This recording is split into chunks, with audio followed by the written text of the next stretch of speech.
আসসালামু আলাইকুম সুপ্রিয় দর্শক, সবাই কেমন আছেন?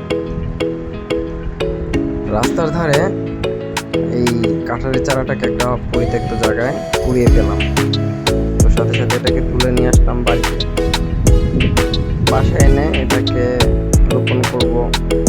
এই জন্য এখন একটা পট নির্বাচন করতে হবে। পট অবশ্য আছে রেডি করা। এই যে এই পটটাতে এটাকে এখন রোপণ করব।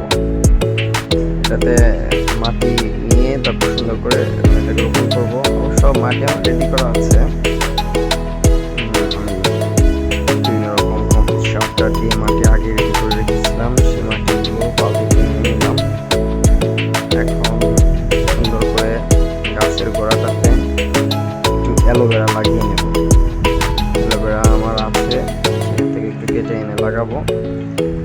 এতে করে গোড়াটা একটু ভালো হবে, প্রপাগেশনটা ভালো হবে, গাছটা হয় একটু তাড়াতাড়ি বা হয়তো মরে যাওয়ার সম্ভাবনাটা একটু কম থাকবে।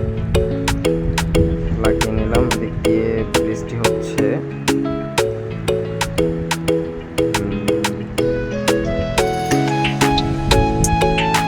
হ্যাঁ, লাগানো শেষ। এখন এটাকে রোপণ করব।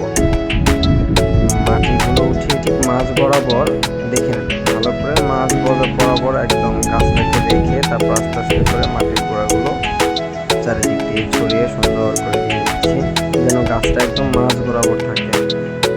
এতে করে দেখতে সুন্দর লাগবে।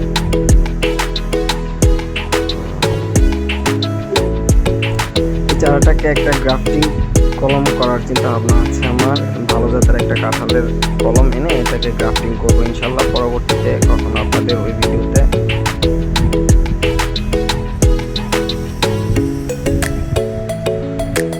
গ্রাফটিং কলমটা যখন করবো তখন আপনাদেরকে আমি ভিডিও করে আবার দেখাবো।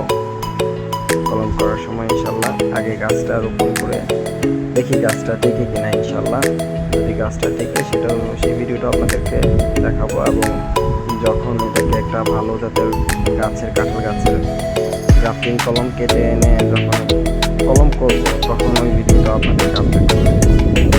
হালকা পানি দিয়ে দিই, পানি দিয়ে একটা ছায়া স্থানে রেখে দিতে হবে।